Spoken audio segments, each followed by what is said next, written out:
Magandang gabi, Luzon, Visayas at Mindanao. Narito na ang nagkakaisa at pinakamalawak na pagbabalita. Sa pangunguna ng Presidential Communications Office na kinabibilangan ng Philippine Information Agency, Philippine News Agency, Presidential Broadcast Service Radyo Pilipinas, IBC at PTV. Mula sa PTV, ako po si Sheila Salaysay. Ihahatid namin ang mga komprehensibo at mahalagang balita mula sa iba't ibang bahagi ng bansa. Mula sa PTV, ako po si Joshua Garcia. Ito ang Balitang Pambansa. Ngayong gabi sa Balitang Pambansa, 2025 National Budget pirmado na ni Pangulong Ferdinand R. Marcos Jr. 174 na bilyong halaga ng proyekto, vinito. Edukasyon, nananatiling prioridad ng Marcos Jr. Administration, partikular na sa mahigit 6 na trilyong pisong national budget. Ekonomiya ng Pilipinas mas lalago sa papasok na taon ayon sa Finance Department. Pangulong Ferdinand R. Marcos Jr. pinangunahan ang pamamahagi ng assistance sa mga benepisyaryo sa Rizal Park sa Maynila. Foreign POGO workers hanggang bukas na lang ang palugit para umalis ng Pilipinas. At 128th death anniversary ni Gat Jose Rizal, pinangunahan ni Pangulong Marcos Jr. Pagmamahal ni Dr. Rizal sa bansa, dapat tularan ayon sa Pangulo. Una po sa ating mga balita, formal na pinirmahan ni Pangulong Ferdinand R. Marcos Jr. ang mahigit 6 na trilyong pisong national budget para sa 2025. Muling naging prioridad ng administrasyon ang paglalaan para sa sektor ng edukasyon. Ang detalye sa Balitang Pambansa ni Bien Manalo ng PTV Manila. Pagpapatuloy ng mga magagandang nasimula ng administrasyon, iyan ang tiniyak ni Pangulong Ferdinand R. Marcos Jr. matapos niyang lagdaan ngayong araw ang 2025 national budget. Mula sa orihinal na 6.353 trillion pesos na proposal budget, natapyasan ito ng 26 na bilyong piso na naging 6.326 trillion pesos mula sa isinumiting National Expenditure Program o NEP ng administrasyon. Nangunguna pa rin ang education sector sa pinaglaanan ng may pinakamalaking pondo na may 1.053 trillion pesos na sinundan ng Department of Public Works and Highways o DPWH na may 1.034 trillion pesos. Prioridad din sa 2025 national budget ang health sector, DSWD, DILG, Department of Agriculture, DOTR, Judiciary, DOLE at Department of Justice. Sa kanyang talumpati, kinumpirma ni Pangulong Marcos Jr. na tinapyasan niya ang pondo matapos i-veto ang 194 billion pesos na halaga ng line items na hindi naaayon sa agenda ng administrasyon sa susunod na taon. Kasama sa mga i-veto ang ilang line items ng DPWH at mga unprogrammed funds na umabot sa 300%.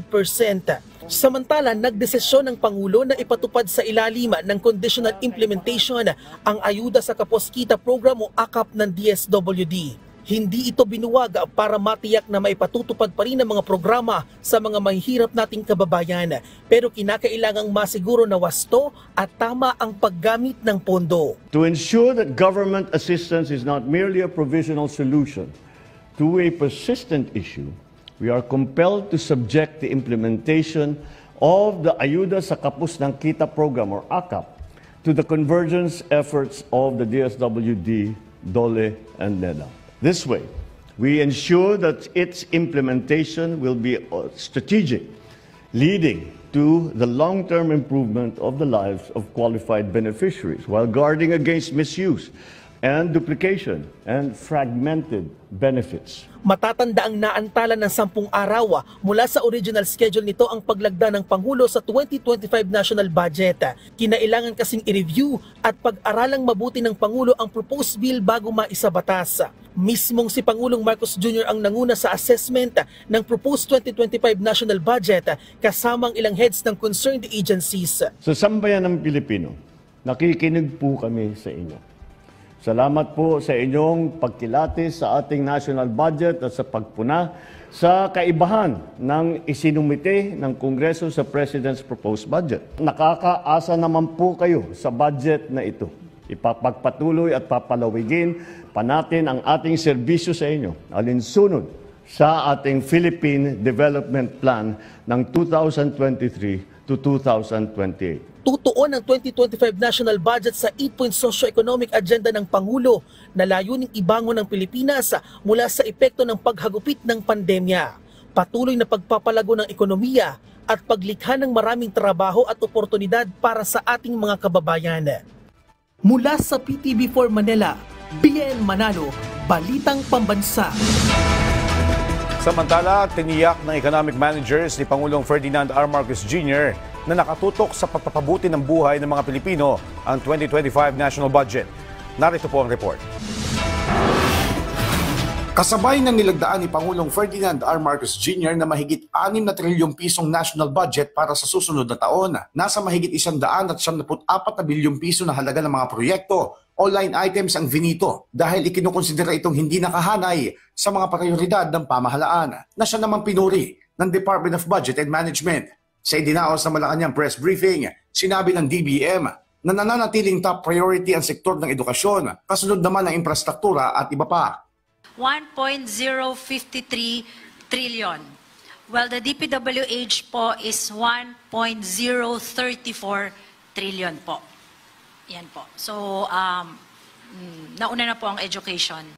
Paliwanag naman ni DPWH Secretary Manuel Bonoan, ikinukonsidera nila ang mga ipinagpaliban na proyekto na hindi sumusuporta sa socio-economic agenda ng kasalukuyang administrasyon at kailangan pa using pag-aaral. Marami kasi yung mga local projects actually that are not ready for implementation, and it will take us some time anyway to make sure na may implement namin kaagad. So these are the things na nakita namin that I think we can postpone it for the time being.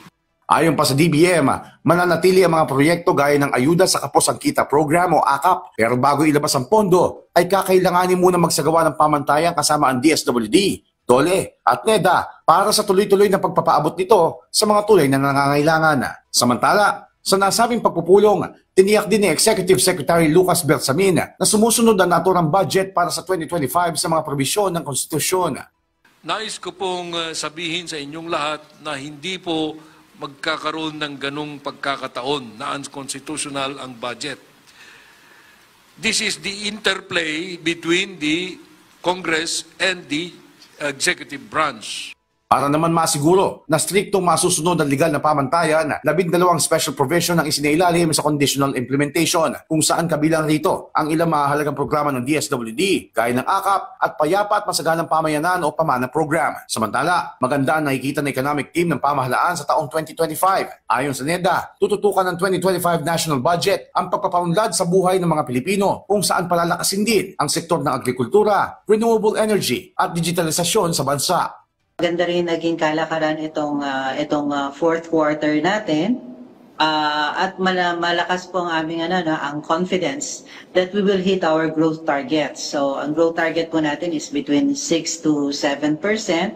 So far po mula nung quarter 1 hanggang quarter 3 nasa 5.8% ang ating growth rate. So tingin naman po namin na tatamaan natin yung target na yun. Sa panig naman ng Finance Department, sinisigurado rin ito na mapupunta ang bawat sentimo ng nilagdaang budget para sa taong 2025 sa mga tamang programa at proyekto para sa bayan. Mula PTV Manila, Joshua Garcia para sa Balitang Pambansa. Pinaalalahanan ng Bureau of Immigration o BI ang mga dayuhang manggagawa ng Pogo na hanggang bukas na lang ang palugit ng gobyerno para sila ay umalis ng bansa. Ayon kay BI spokesperson Dana Sandoval, ang hindi pagsunod sa deadline ay magre-resulta sa blacklisting at deportation. Wala nang extension ng nasabing petsa alinsunod sa Executive Order No. 74 na nagbabawal sa lahat ng offshore gaming operations sa Pilipinas. Inaasahang aalis ang nasa 6,000 na dayuhang Pogo workers na may downgraded visas. Nagbigay pugay si Pangulong Ferdinand R. Marcos Jr. kay dating US President Jimmy Carter na pumanaw kanina sa edad na 100. Sa isang pahayag, inilarawan ni Pangulong Ferdinand Marcos Jr. si Carter bilang isang humanitarian na nagpagawa ng mga bahay para sa mga walang tirahan at ipinaglaban ng karapatang pantao ng mga naaapi. Isinulong din umano ng dating yumaang Pangulo ang kapayapaan sa mga lugar na winasak ng giyera at kaunlaran sa mga naghihirap na lipunan. Dagdag pa ni President Marcos, ipinaglaban ni Carter ang mga katangiang isinasapuso ng lahat, maging ng mga Pilipino na nagsisilbing pundasyon ng isang mas mabuting lipunan. Sa huli, inilarawan din ng Pangulo si Carter bilang modelo ng kapangyarihan para gumawa ng kabutihan na itinutulak hindi ng politika o pansariling interes, kundi ng tunay na pagmamahal sa kapwa. Inatasan ni PNP Chief General Romel Francisco Marbil ang buong puwersa ng PNP na gawing prioridad ang kaligtasan at seguridad ng publiko sa pagsalubong sa bagong taon. Ang detalye sa Balitang Pambansa ni Ryan Lesigas ng PTV Manila. Isang araw bago ang pagsalubong ng bagong taon, nakapagtala na ng insidente ng stray bullet at indiscriminate firing ang Philippine National Police o PNP. Ayon kay PNP spokesperson, Police Brigadier General Jean Fajardo, 4 na ang naitala na kaso ng stray bullet. 3 dito ay mula sa NCR at 1 naman mula sa Region 9. 15 naman ang naitalang indiscriminate firing. 4 dito ay mula sa NCR. 6 mula sa Calabarzon, 2 mula sa Region 7, 1 mula sa Region 9 at 11. Hindi tayo talaga magsasawa ng paalala at pakiusap sa ating mga kababayan na hanggat maaari po, ang inyong mga baril ay dapat hindi po yan ginagamit sa anumang klase ng revelries or festivities dahil maaari po kayong makadisgrasya ng ibang tao. Patuloy din daw ang pagtaas ng bilang ng mga nabibiktima ng firecrackers na pumalo na sa mahigit 500. Ayon yan sa PNP. Paalala ng PNP sa lubungin ng bagong taon ng ligtas at umiwas sa iligal na paputok. Nauna nang inatasan ng Philippine National Police Chief Police General Romel Francisco Marbil ang lahat ng tauhan nito na gawing prioridad ang kaligtasan at seguridad ng publiko sa pagsalubong sa bagong taon. Ginawa ng PNP Chief ang pahayag bilang pagtitiyak sa mapayapang pagdaraos ng nasabing okasyon, gayon din sa kahandaan ng mga pulis na tumugon sa anumang emergency, kabilang ng sunog at mga may kinalaman sa paputok. May nakaantabay na first aid responders ang PNP para sa mga mabibiktima ng paputok. Gayon din ay aalalay din sila sa Bureau of Fire Protection sa pagapula ng apoy sakaling may sumiklab na sunog. Nagbabala naman si Marbil sa sinumang magsusunog ng gulong para iharang sa mga daanan na nakakasagabal sa kanilang pagtugon sa emergency na maharap sa kaukulang parusa. Kasabay nito, pinag-iingat din ng hepe ng pambansang pulisya ang publiko sa peligrong dulot ng mga paputok na maaaring makasira ng mga ari-arian at maging mitsa sa pagkalagas ng buhay. Sumunod po tayo sa mga batas at yung tututunin na inilalabas po natin at patuloy po tayo makikiusap at hihingi po ng kooperasyon po sa kanila. May mga pinatutupad po tayo, mga security protocols and interventions para maiwasan nga po itong mga ganitong insidente. Mula sa PTV Manila, ako po si Ryan Lesigas para sa Balitang Pambansa. Mahigit 140 na ang sugatan ng dahil sa paputok. Isa naman ang naitalang namatay dahil dito sa Central Luzon. Kaya't patuloy ang paalala ng Health Department at mga doktor para sa ligtas na pagsalubong sa taong 2025. Ipinasilip naman sa inyong pambansang network ang mga gagamitin ng mga doktor sakaling may nabiktima ng paputok. Ang detalye sa Balitang Pambansa ni Rod Lagusad. Live. Rod? Sheila, handa na ang pamunuan ng East Avenue Medical Center para sa mga mapuputukan na dadalhin dito. Kaugnay nito, nakahanda na ang ospital para sa pagsalubong sa bagong taon.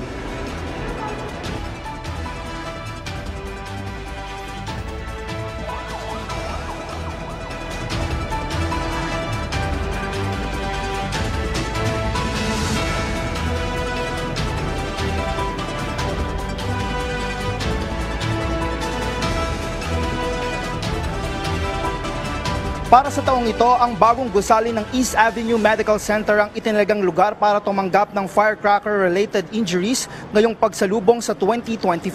Una nang ginamit ito para sa COVID-19 cases. Ayon kay Dr. John Paul Nair, tagapagsalita ng East Avenue Medical Center, nakahanda na ang kagamitan at supply ng gamot. Pag may dumating na pasyente dito, una silang pupunta dun sa aming triage area.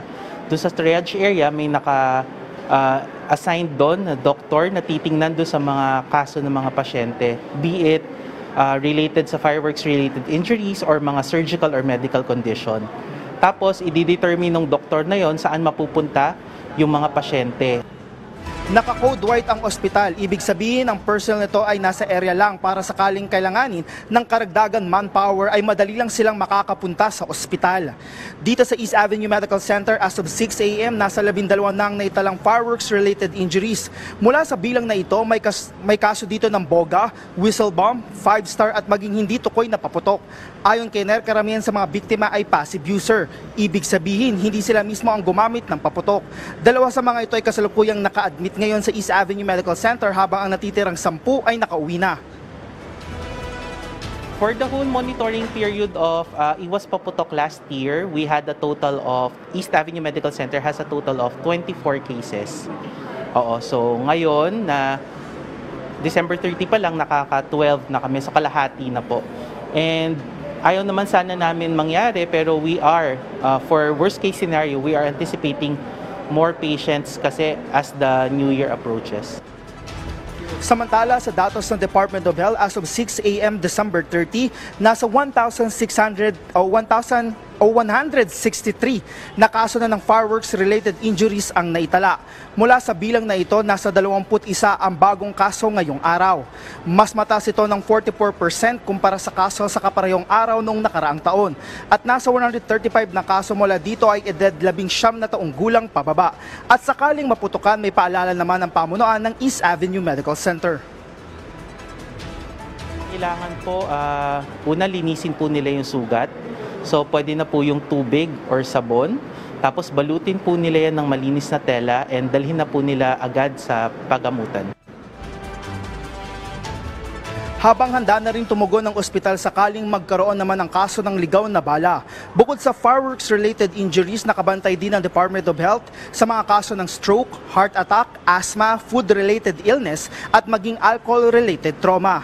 Sheila, base sa karanasan ng East Avenue Medical Center, bandang alas 10 ng gabi bukas, besperas ng bagong taon o December 31 ay doon dumadagsa yung mga naputukan o mga pasyente na nagtatagal hanggang January 2. Ganitong oras din nila inaasahan ang mangyayari para bukas. At ganito rin yung pagdating ng mga alcohol-related injury habang yung mga may kaso ng mga stroke, heart attack at iba pa ay kadalasan namang January 1 na.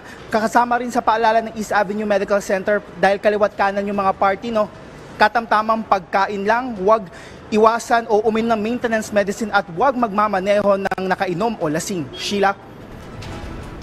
Maraming salamat, Rod Lagusad.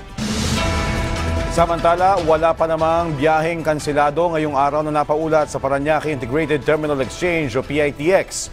Tuloy-tuloy pa rin ang pagdating ng mga pasahero na habol makauwi lang sa kanilang mga probinsya para salubungin ng bagong taon. May ilan na hindi nakauwi noong weekend kaya sinamantala nila ang araw na ito na saktong holiday dahil sa paggunita sa Rizal Day. Pero kung ikukumpara noong bago magpasko, mas kakaunti na ang bilang ng mga pasahero sa PITX. Naabot ang peak noong December 23 kung saan umabot sa higit 232,000 ang bilang ng mga pasahero. Samantala umabot na sa higit 600 ang mga nakumpiskang ipinagbabawal dalhin sa PITX mula December 20. 24 dito ay paputok, habang pinakamarami naman sa nakumpiska ay lighter na higit 200, maging ang kutsilyo na higit 100. Patuloy ang taunang panawagan ng Malabon Zoo sa publiko na gumamit ng alternatibong pampaingay sa pagsalubong sa bagong taon para hindi gaanong mabulabog ang mga hayop. Bilang bahagi ng kanilang kampanya na mahagi ang zoo ng mga turotot sa mga bata at kanilang mga magulang. Ipinaliwanag ng pamunuan kung paano mapoprotektahan ang mga alagang hayop sa kasagsagan ng malakas na putukan. Katulad na lang ng pagkukulong sa mga ito sa kwarto kasabay ng pagpapatugtog ng soothing music para madistract ang mga alaga. Ayon sa may-ari ng Malabon Zoo na si Manny Tanco, ganito rin ang ginagawa nila sa mga hayop na nasa kanilang pangangalaga.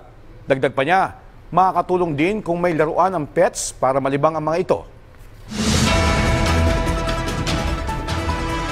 Kahit umuulan, ay pinangunahan ni Pangulong Ferdinand R. Marcos Jr. ang flag raising at paggunita sa ika-128 anibersaryo ng kabayanihan ni Gat Jose Rizal. May tema ang komemorasyon ngayong taon na Rizal sa Bagong Pilipinas, Buhay at Aral Aming Nilandas. Sa kanyang mensahe, hinikayat ni Pangulong Marcos Jr. ang publiko na gayahin ang pagiging makabayan ni Dr. Rizal. Anya, dapat manatiling buhay hanggang sa mga susunod pang henerasyon ang mga bisyon nito.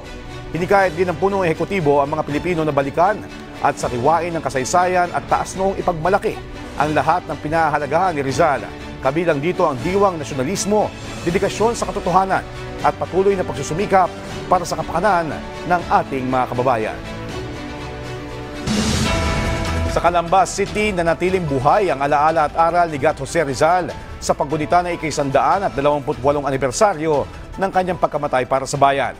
Ang detalye sa balitang pambansa ni Chris Hedreda ng Philippine Information Agency, Laguna.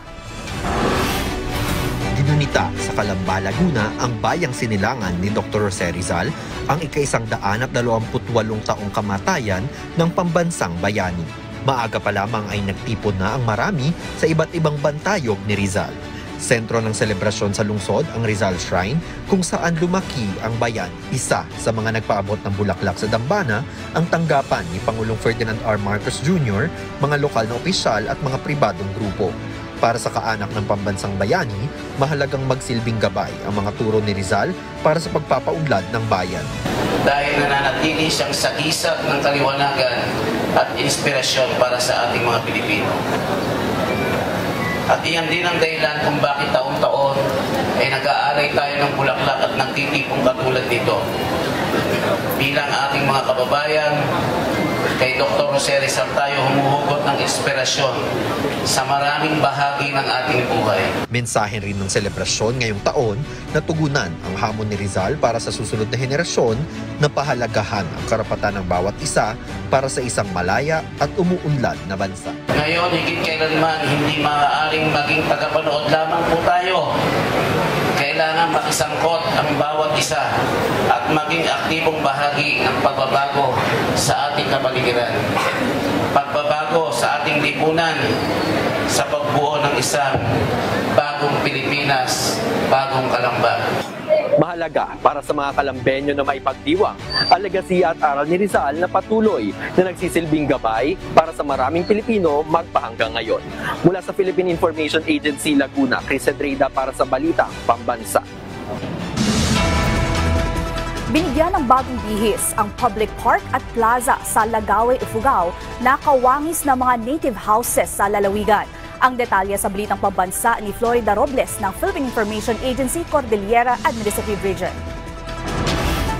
Isa sa mga bagong pasyalan ngayon sa Lagawe, Ifugao ay ang bagong renovate na public park and plaza sa Poblacion South. Tampok sa nasabing pasyalan ang mga shades na hango ang disenyo sa native houses ng Ifugao. Ayon sa provincial government, layunin nito na itaguyod ang mayamang cultural heritage ng lalawigan. The native houses are there to preserve our cultural practices, our heritage, and of course, to attract tourists. The native houses serve as the shade within the park, and at the same time, it will serve as a coffee shop, display center for one town, one product. Ang public park and plaza ay nagsisilbi ring open space na maaaring pagpalipasan ng oras at pwede rin para sa recreational and social activities. Ang bagong mukha ng public park and plaza ay umaani ng magandang reaksyon mula sa mga residente. Mayat mo te, ari pudlingay, kaya mayat ampun ay ayaman din. May mate, waray puntambahan na rin. Bago, o way may naklase. Ang pagpapaganda sa parke ay inisyal na napondohan sa ilalim ng 2023 Local Government Support Fund Financial Assistance to Local Government Units. Bahagi rin ng proyekto ang ginagawang basketball at tennis courts. Pinapalalahanan naman ng pamalaang panlalawigan ang mga bisita na panatilihing malinis ang lugar. Mula sa PIA Cordillera, Florida Robles, Balitang Pambansa. Unahan ni Pangulong Ferdinand R. Marcos Jr. ang year-end gift-giving activity sa Luneta Park para sa mga benepisyaryo ng Department of Social Welfare and Development. Ang detalye sa Balitang Pambansa ni Vel Custodio ng PTV Manila. Nagpamahagi ng pamaskong handog ang Office of the President sa pangunguna ni Pangulong Ferdinand R. Marcos Jr. sa mga benepisyaryo ng Department of Social Welfare and Development. Nasa 2,000 beneficiaries ang binahagian ng assistance sa Rizal Park Open Air Auditorium sa Manila, kasabay din ang pagdiriwang ng Rizal Day. Bukod sa assistance, nagsagawa rin ng programa. Naghanda rin ng performances ang mga dumalo sa year-end gift-giving activity. Kasamang dumalo sa event si Ilocos Norte 1st District Representative Sandro Marcos. Ipinaabot naman ni dating First Lady Imelda Marcos ang pagbati sa mga dumalo. Lagi po namin kayo inaalala. Lagi po po kayo nasa isip namin at hindi lamang sa isip namin kundi sa puso namin. Maraming salamat sa inyong hindi pagkakakalimot at hindi inyong pagsasawa ng pagmamahal at pagsusuporta sa pamilyang Marcos para sa kagandahan, para pagpaganda ng buong Pilipinas. Maraming salamat sa inyo. Samantala, nagpakalat ang PNP ng mga pulis sa paligid ng Duneta. Nag-abang din ang Manila Police District ng District Reserve and Standby Support Force para sa dikta sa pagdaraos ng programa kasama ang Pangulo. Mula sa People's Television Network, Vel Custodio, Balitang Pambansa. Lubos naman ang pasasalamat ng mga benepisyaryo mula sa iba't ibang lungsod sa Metro Manila na nakatanggap ng mga regalo mula mismo kay Pangulong Ferdinand R. Marcos Jr. sa Luneta. Ang detalye sa Balitang Pambansa ni John Lester Naguna ng PIA-NCR. Ang programang ito ay inilunsad ng tanggapan ng Pangulo sa pakikipagtulungan sa Department of Social Welfare and Development o DSWD. Layunin nitong magbigay ng mga pamasko at saya para sa mahigit 2,000 benepisaryo mula sa iba't ibang lungsod ng Metro Manila bago matapos ang taon. Lubos ang pasasalamat ng mga dumalo sa natanggap nilang mga regalo mula sa pamahalaan. Kasabay nito, nagbigay ng mga mensahe ang ilang benepisyaryo para kay Pangulong Marcos. Tulong na ginagawa niya sa mga taong bayan, nagpapasalamat. Labis po akong nagpapasalamat sa programa ng Pangulo, Ferdinand Marcos Jr. At sana patuloy na maglingkod sa bayan. Kabilang sa mga ibinahaging tulong ay mga appliances gaya ng TV, rice cooker, electric fan, at iba pang pangunahing pangangailangan na nagdulot ng kasiyahan sa mga benepisyaryo. Damang-dama ang diwa ng Pasko sa kasiyahan ng mga benepisyaryo. Isang malinaw na patunay ng taus-pusong malasakit ng pamahalaan para sa bawat Pilipino. Mula rito sa Rizal Park, Manila, ako si John Lester Naguna ng Philippine Information Agency National Capital Region para sa Balitang Pambansa. At dyan po nagtatapos ang 30 minutong ulat sa bawat sulok ng bansa. Samahan niyo kami muli mamayang alas 9:30 ng gabi para sa updated at pinalakas pang balitaan. Mula sa PTV, ako po si Joshua Garcia. Ito ang pinalawak na puwersa sa pangunguna ng Presidential Communications Office, kabilang ang Philippine Information Agency, Philippine News Agency, Presidential Broadcast Service Radyo Pilipinas, IBC at PTV. Mula sa PTV, ako naman po si Sheila Salaysay. Hatid sa inyo ang komprehensibong paghimay sa mahalagang usapin dito lang sa Balitang Pambansa.